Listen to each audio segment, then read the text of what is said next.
Hi everyone, so let's come up to the risk part, which we already discussed about the risk management before. So we'll be discussing about the types of risk here. So first of all, that's the technical risk. We must have heard about these all three risks a lot many times before, I'm sure. So the technical risk is nothing but the unreliable compatibility. It can be related to the tools, the technology the project is using. That will be considered as the technical risk, which cannot be determined as the compatible one in future. So this is basically related to all the technical stuff. The next point, it comes as functional risk. Functional risk is nothing but when the processes are complex. If there is any process that is made complex in a project management part, so that will be considered as a risk or can be a risk in future. Another one comes as business and organizational risks, which is scope based. If there is something the chances of happening something in future related to the scope, that is the business or organizational risk. So if we are discussing about the risk here, so we'll discuss about how to deal with it as well, because there are always the remedies should be there for any problem.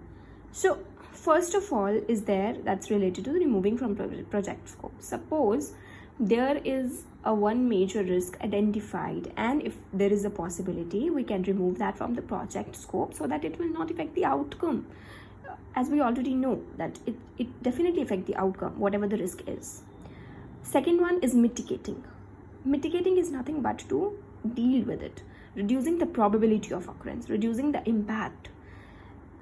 What will happen to reduce it, that is called as mitigating, and that can only be possible with many of the factors and methods. It can be dealing with it, or providing the proper feedback, providing the proper resolution out of it. The third one comes as transfer. If any project is looking as a risk which may impact in future, it's better to transfer that to the third party.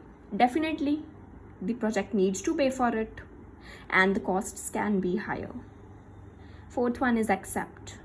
To accept it, we need to accept the risk if above will not work. So if all three we already discussed will not work, then we have to accept it, but we have to mitigate it as well. Accepting and mitigating it and finding out the resolution. It's not that the risk is there and we are not doing anything. We have to do it.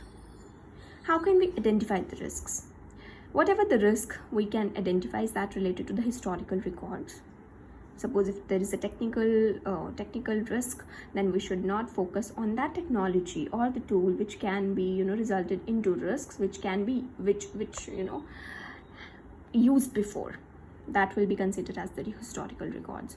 Root cause analysis, we already know about this point as RCA, root cause analysis. This is, I'm telling you the basic of it. I will definitely explain it later on another video about RCA. So root cause analysis is nothing but to know that from where, why, how that risk has happened and why it occurred. What was the root cause of it. Third one is the risk profiles. To know about the profiles of risk, to know is there industry specific, to know rolling out the questionnaires, to know about how much it will affect. Holding the workshop, definitely to know about the risks in a very detailed manner, we need to include the team, SMEs and the steering group, on which we can discuss on the same parts and find out the resolution. When group of member comes together, they brainstorm with their ideas, and it helps actually to mitigate whatever is happening and what will happen in future. Thank you. We'll continue the other ones soon.